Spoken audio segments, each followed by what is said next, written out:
तो दोस्तों कोई भी ऐसा काम हो, काम को हम लोग अंजाम देना हो या फिर उसमें सक्सेस या फिर उस काम को सफलतापूर्वक करनी हो तो हमें 3 चीज़ों की आवश्यकता पड़ती है। क्योंकि सबसे पहले वो काम हमको निश्चित होना चाहिए। निश्चित क्या होता है दोस्तों?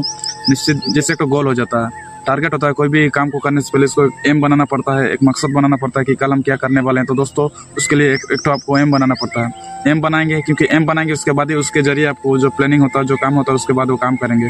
तो दोस्तों सबसे पहले एक तो गोल बनाना पड़ता है। जैसे आप मान लीजिए सोशल मीडिया में अगर एक्टिव होना चाहते हैं, सोशल मीडिया में अगर काम करना चाहते हैं, तो उसके लिए आपको एक माइंड में एक सेट होना चाहिए, एक टारगेट होना चाहिए कि हमें इतने रेगुलर इतने वीडियो बनाना होगा, 10 वीडियो, 5 वीडियो, 4 वीडियो, कितने भी आपको वीडियो बनाना पड़ता है। तो उसमें आपको एक गोल होना चाहिए कि टारगेट होना चाहिए कि इतना वीडियो में रेगुलर इतना बनाऊंगा। उसके बाद दोस्तों आपको प्लानिंग होना चाहिए। प्लानिंग किस प्रकार? जैसे सबसे पहले आपको प्लानिंग होना चाहिए कि कल इतना बजे मेरे को उठना है, इतना बजे जागना है, ये मेरे को इस टाइम पे प्लानिंग करके जो भी आपका मन में होता है, प्लानिंग एक अच्छी प्लानिंग होनी चाहिए, क्योंकि प्लानिंग के मुताबिक आप काम करेंगे। तीसरा दोस्तों एक्शन होता है। अगर प्लानिंग अच्छी करेंगे तो गोल आपका होगा, तो प्लानिंग होगा, उसके बाद उसके मुताबिक आप काम करेंगे।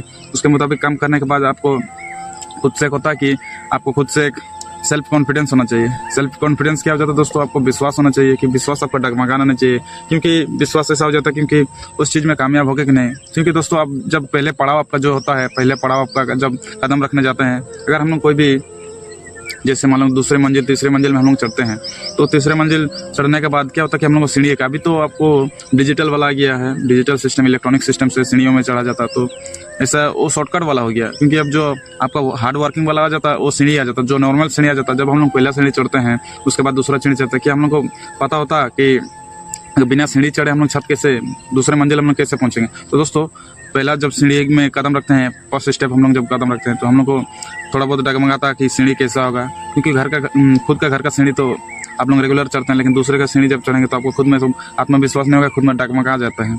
तो इसलिए जब हम लोग पहला कदम रखते हैं, दूसरा कदम रखते हैं, उसके बाद हम लोग को एहसास होता है कि इस कदम पे हम लोग को कैसे चलना चाहिए, कैसे हम लोग को ये आत्मविश्वास जागेगा। क्योंकि आप उस चीज़ में आप चलेंगे, उसके बाद ही आपको आत्मविश्वास जागेगा दोस्तों। और एक चीज़ होता है डिसिप्लिन। दोस्तों कहीं भी ऐसा चीज़ नहीं है कि आप बिना डिसिप्लिन में आप काम करेंगे तो उस चीज़ में आपको सफल नहीं मिलता, उस चीज़ में सक्सेस नहीं मिलता, वो चीज़ बढ़िया होता नहीं, वो चीज़ आपको बेकार होता, आपका टाइम वेस्ट होता है, तो वो काम में आता नहीं है। डिसिप्लिन क्या हो जाता है? एक अनुशासन हो जाता है। कोई भी चीज़, जैसे मान लीजिए हमारा देश से कितना बड़ा देश है, तो उसको चलाने के लिए भी एक अच्छी अनुशासन डिसिप्लिन का होना बहुत जरूरी है। एक स्कूल को चलाते हैं, क्योंकि एक स्टूडेंट, एक आपका शिक्षक एक हो जाता है, एक टीचर सैकड़ों बच्चों को पढ़ाते हैं, 100, 200, 300 बच्चों को पढ़ाते हैं। किस कंट्रोल में पढ़ाते हैं, किस नियंत्रण में पढ़ाते हैं? क्योंकि अनुशासन से पढ़ाते हैं, एक डिसिप्लिन के जरिए कि इतना बजे आना है आपको, 8 बजे आपका जब टाइम दिया जाता है, 8 बजे से आपको लेकर 12 बजे तक स्कूल होगा। तो दोस्तों उसमें एक डिसिप्लिन दिया जाता है। हर बच्चा ये डिसिप्लिन को, ये रूल्स को, ये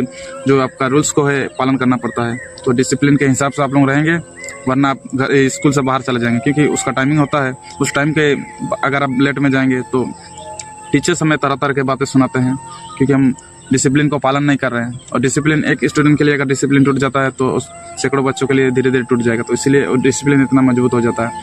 और दोस्तों कंसिस्टेंसी, कोई भी कंसिस्टेंसी यानी कि क्या हो जाता है कि लगातार। क्योंकि मान लीजिए मेरा एक उदाहरण के तौर पर आप लोगों को बताता हूँ दोस्तों। मेरा मान लीजिए 500 फॉलोवर्स है या फिर 500 फ्रेंड मान लीजिए। तो दोस्तों 500 फॉलोवर्स है, तो कंसिस्टेंसी जो होता है लो का एवरेज होता है। 500 फ्रेंड है तो मैं मान लीजिए रेगुलर 2 से 3 वीडियो अपलोड करता हूँ, 2 से 3 वीडियो अपलोड करता हूँ। तो 500 फ्रेंड में लो ऑफ एवरेज मान लीजिए 10% आदमी के पास मेरा वीडियो गया, यानी कि 50 आदमी के पास मेरा वीडियो जाता है और 50 आदमी मेरा वीडियो नहीं देखता है। 50 आदमी में आपको लो एवरेज कहता है कि 100 का लो एवरेज रहता है, तो 10 आदमी के पास आपको पहुंचाता है। 10 आदमी के पहुंचाता है तो 10 आदमी आपको नहीं देखता है, क्योंकि 10 आदमी के पास आपका वीडियो जाएगा, उनमें से एक ही आदमी आपका वीडियो देखेगा। उसी प्रकार मेरा अगर 500 फॉलोवर्स है, ये 500 फ्रेंड है, आपका भी 500 फ्रेंड है, 500 फॉलोवर्स है, तो आपको 500 व्यक्ति के पास नहीं पहुंचेगा, 50 व्यक्ति के पास पहुंचेगा। और 50 व्यक्ति में आपको देखने वाला, आपका हर व्यक्ति 50 व्यक्ति के पास आपको वीडियो जाएगा, लेकिन 5 ही व्यक्ति होगा कि आपको वीडियो को देखेगा, आपको वीडियो को सुनेगा, आपको वीडियो को अच्छी तरह समझेगा और वो आपको प्यार देगा, वो आपको आगे बढ़ाने का, वो 5 व्यक्ति आपको आगे बढ़ाएगा। तो लो ऑफ एवरेज यही कहता है दोस्तों। ये मेरा स्पीच अगर आप लोगों को अच्छा लगा तो लाइक करना, वीडियो को शेयर करना और फॉलो तो अवश्य करना दोस्तों। फॉलो क्योंकि आप लोग फॉलो नहीं करेंगे तो मुझे मोटिवेशन नहीं मिल पाएगा। तो दोस्तों एक और नई वीडियो में आपको स्वागत करूंगा। जय हिंद, जय भारत, वंदे मातरम।